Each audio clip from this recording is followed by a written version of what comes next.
आज इस चैनल पे एक नया चीज़ ट्राई करने वाले हैं और वो है बुक समरी।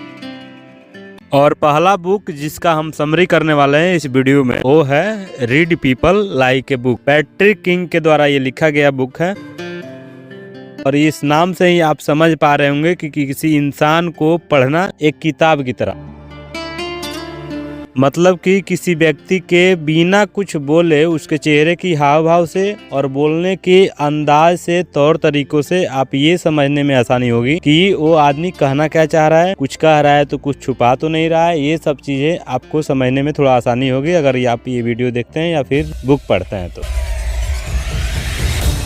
आप जरा अनुमान लगाइए कि स्टार्टिंग में जब मनुष्य जीवन इस धरती पे हुआ होगा तब ये लोग बात कैसे कर रहे होंगे। आऊ माऊ जैसे समझ में आ रहा होगा, इशारा करके वो बात कर रहे होंगे। उसके बाद से इंसानों ने शब्द बनाए, शब्दों से मतलब कि आऊँ कहूँ तो आना है, जाऊँ कहूँ तो जाना है, ऐसा कुछ जो भी है ऐसा बनाए होंगे। उसके बाद से वाक्य बनाए और वो ये बोलना है, ये करना है, ऐसा करके अपनी बातों को एक दूसरे तक पहुंचाने के लिए ये शब्द बनाए होंगे कि हम ये कहेंगे तो ऐसे ऐसे समझना।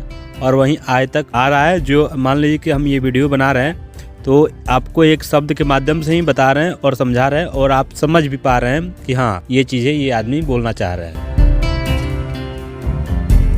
लेकिन कभी कभी ऐसा भी समय आता है कि किसी इंसान के चेहरे की हाव भाव और बॉडी लैंग्वेज और स्थिति को देखकर ही समझना होता है कि आदमी वो कहना क्या चाह रहा है और इसके अंदर बात क्या चल रहा है, बोल क्या रहा है, तो बोल रहा है तो झूठ तो नहीं बोल रहा है, ऐसा कुछ भी स्थिति आता है।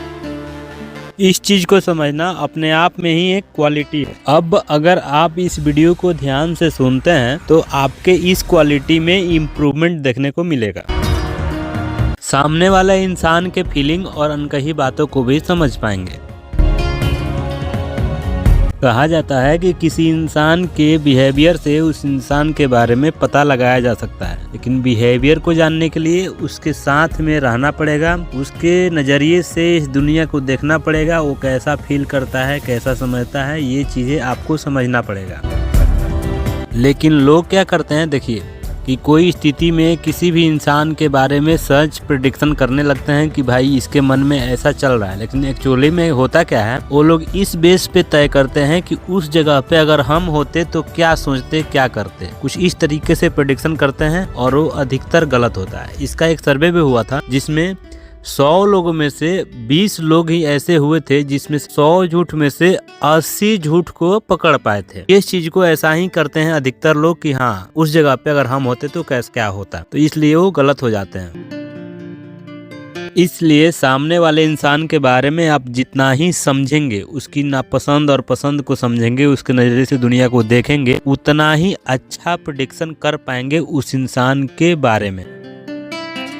देखिए, इंसान अपने मुंह को कंट्रोल में करके मुंह से झूठ निकाल सकता है, लेकिन इंसान अपने चेहरे की हाव भाव और बॉडी लैंग्वेज को ज्यादा देर तक संभाल नहीं सकता, वो सच बाहर निकाल ही देते हैं। इसलिए आप जितना ही ये सब में आगे बढ़ेंगे उतना ही आपको ये चीजें पता चलेगा कि इंसान का एक मूल बिहेवियर होता है जो समाज में उसको पर्सनालिटी बोलते हैं, और ये अगर कहीं पे अलग बिहेव करते हैं तो आप समझ पाएंगे कि हाँ ये आदमी ऐसा क्यों बिहेव करता है, अगर आप उस इंसान को समझ पा रहे होंगे अच्छी तरीके से। तो किसी इंसान के मन की बातों को समझने के लिए एक और तरीका ये भी है कि उसके अंदर की बच्चा को समझा जाए। 2016 के एक रिपोर्ट के अनुसार ये पाया गया है कि इंसान का एज चाहे कितना भी हो, उसके अंदर एक बच्चा छुपा हुआ होता ही है, मतलब उसका बचपन छुपा हुआ होता ही है उसमें, और ये उनकी यादों को संजो करके रखने में मदद करता है।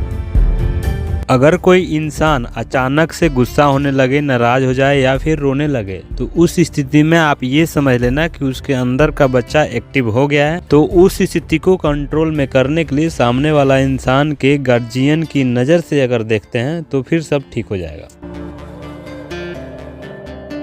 इसके अलावा भी इंसान के बारे में अंदाज़ा लगाने के लिए प्लेजर प्रिंसिपल का सहारा ले सकते हैं।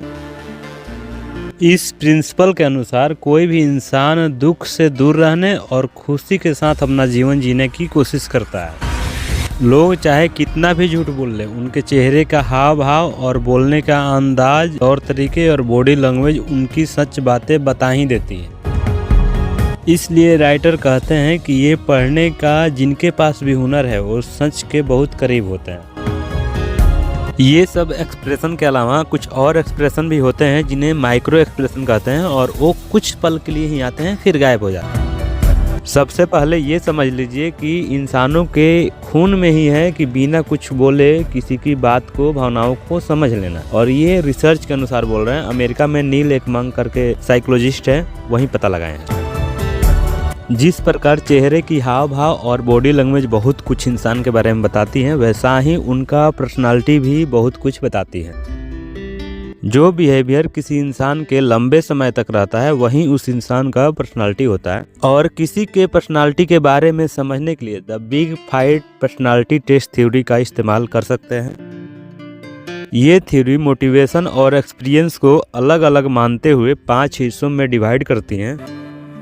पहले नंबर पे ये देखा जाता है कि आप नए एक्सपीरियंस के लिए कितने तैयार हैं। दूसरे में आपके ऑनेस्टी को देखा जाता है। उसके बाद ये देखा जाता है कि आपको खुल कर बात रखने की कैपेसिटी कितनी है। उसके बाद से रजामंदी और न्यूरो का विज्ञान आते हैं। उसके बाद लोगों के पर्सनालिटी के बारे में समझने के लिए केर्से टेम्परामेंट का भी इस्तेमाल किया जाता है। ये बहुत ही ओल्ड टेक्निक है और इसमें पर्सनालिटी को 4 पार्ट में बांटा गया है, जिससे टेम्परामेंट का नाम दिया जाता है। पहला टेम्परामेंट है गार्जियन, और इसमें नाम से ही आपको समझ में आ रहा होगा कि इस तरह के लोग इमोशनल होते हैं और समाज में होने वाले जो भी अच्छे काम होते हैं उसमें आगे आगे काम करते हैं। ये मतलब कि जिम्मेदारी वाले भी होते हैं कि कुछ भी हो रहा है तो उसका जिम्मेदारी लेकर वो और अच्छे से हो जाए। गार्जियन टाइप का बिहेव करने वाले, समझ रहे होंगे बात को। एक बात और है कि इस तरीके से किताबों में समझाया नहीं गया है, इसको हम अपनी भाषा में समझ कर बता रहे हैं, तो आप लोग को शायद समझने में आसानी हो रही होगी। फिर भी समझने में कोई दिक्कत हो तो आप कमेंट सेक्शन में कमेंट करके पूछ सकते हैं। 1, 2 बार, 3 बार, 4 बार वीडियो चला कर देखिए, समझिए, फिर नहीं समझ में आता है तो कमेंट करिए कि हाँ ये चीज़ें समझ में नहीं आए। एक्चुअली में ये किताब हमको एवरेज लगा, इसका रिव्यू यही हम देंगे। और दूसरा टेम्परामेंट है इसका कारीगर। कारीगर से आप लोग समझ रहे होंगे कि कारीगर में ऐसे लोग आते हैं जो किसी भी हालात में फिट हो जाते हैं और इनके माइंड में कुछ ऐसा चलता ही रहता है कि नया नया कुछ इस्तेमाल करते रहें, टेस्ट करते रहें। इस तरह के लोग हमेशा आज़ाद देखे जाते हैं। और तीसरा टेम्परामेंट है आदर्शवादी लोग। इस टेम्परामेंट के लोग बहुत ही दरिया दिल के होते हैं और किसी भी चीज़ के होने के पीछे के कारण को ढूंढते रहते हैं। और आदर्शवादी लोग जैसे नाम से ही समझ रहे होंगे, हिंदी वाले जो लोग भी होते हैं वो किस कैटेगरी के आते होंगे। चौथे टेम्परामेंट में आते हैं तर्क वाले लोग, और ऐसे लोग अपने काम में माहिर होते हैं, अपने आप से खुश होते हैं और ये अपने मन की आवाज़ को सुनते हैं। ये लोग नई नई चीज़ें बनाने, रीजन ढूंढने, कंसेप्ट सोचने, तालमेल बैठाने और थ्योरी लिखने में भी आगे होते हैं।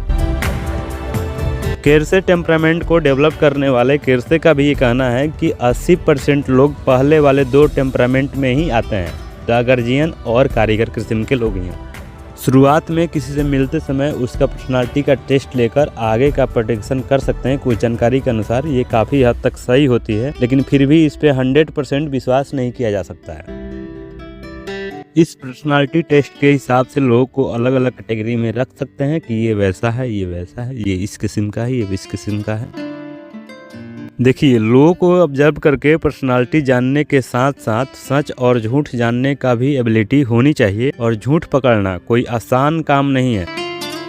लोगों को ऐसा लगता है कि हम झूठ पकड़ने में माहिर हैं, हमसे कोई भी बात झूठ बोले तो पकड़ सकते हैं, लेकिन एक्चुअली में एक रिसर्च के अनुसार ऐसा पता लगाया गया कि 100 में से 20 लोग ही ऐसे होते हैं जो 100 में से 80 झूठ को पकड़ सकते हैं। कुछ ऐसे रिसर्च सामने आए हैं।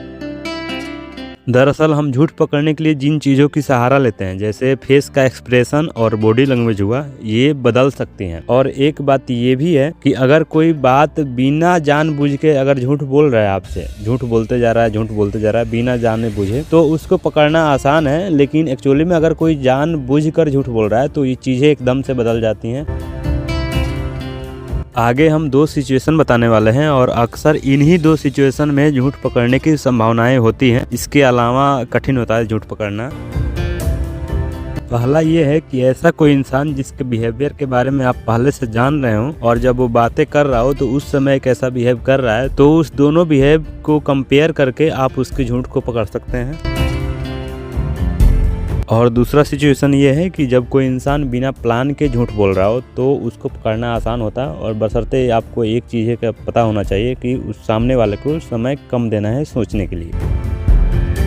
कुल मिलाकर झूठ बोलने की एबिलिटी इस बात पे निर्भर करती है कि आप सामने वाले को जानते कितना है, और दूसरी बात यह है कि सामने वाले से बात जब भी करें स्ट्रेटेजी बना के करें और उसके बारे में उसको भनक तक नहीं लगनी चाहिए, इस बात का हमेशा ध्यान रखें। तीसरी बात यह है कि सामने वाले को बोलने का ज़्यादा से ज़्यादा मौका दें ताकि आपके पास कुछ तर्क आ सके डिबेट करने के लिए, बातें पूछने के लिए। इस बात को हमेशा ध्यान में रखना चाहिए कि झूठ बोलने वाला व्यक्ति हमेशा मुश्किल पोजीशन में होता है।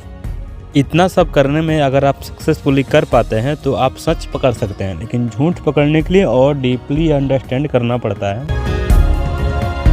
किसी के साथ अगर ज़्यादा समय बिताते हैं तो आप उसके बिहेव के बारे में पता लगा सकते हैं बहुत ही आसानी से, लेकिन कभी कभी क्या होता है कि कम समय में कम जानकारी के साथ किसी के बिहेव के बारे में समझना होता है, जिसे कोल्ड रीडिंग कहते हैं।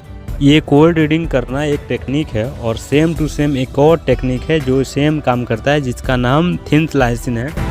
इन सब टेक्निक का काम बस यही है कि कम से कम समय में किसी के बिहेव के बारे में प्रेडिक्ट करना, और वो भी सही। एक सर्वे में ये भी पता चला है कि पहले 5 मिनट में जो व्यक्ति का बिहेव रहता है ना, उसके आगे भी लगभग वैसा ही रहने वाला होता है, कुछ खास बदलाव देखने को नहीं मिलता। इसमें एक पत्ते की बात भी बताते हैं कि अगर कोई व्यक्ति बात करते समय बीच बीच में परेशान करने वाले शब्द या फिर वाक्य बोलता रहता है तो उससे समझ लेना चाहिए कुछ न कुछ तो गड़बड़ है। लोगों के चेहरे के हाव भाव, बॉडी लैंग्वेज, पर्सनालिटी, लिखे और बोलने वाले शब्दों के चयन, और दूसरी बात ये है कि उसके घर में रखे हुए सामान भी बहुत कुछ बताते हैं। लोग किस तरह के फ़ोटो शेयर कर रहे हैं, किस तरह के फीलिंग दिखा रहे हैं, किस तरह के स्टेटस लगा रहे हैं, ये सब चीज़ भी उनकी पर्सनालिटी के बारे में डिस्क्राइब करता है। इसी के साथ हम अपनी बातों को ख़त्म करते हैं। हमने इस चैनल पे ये नया चीज़ ट्राई किया है, बुक समरी को लेकर और समझाने के तरीक़ों को लेकर। आप में को इसमें कुछ सजेशन देना हो, सलाह देना हो तो कमेंट सेक्शन में कमेंट कर सकते हैं। आपने हमें इतना समय दिया, थैंक यू वेरी मच।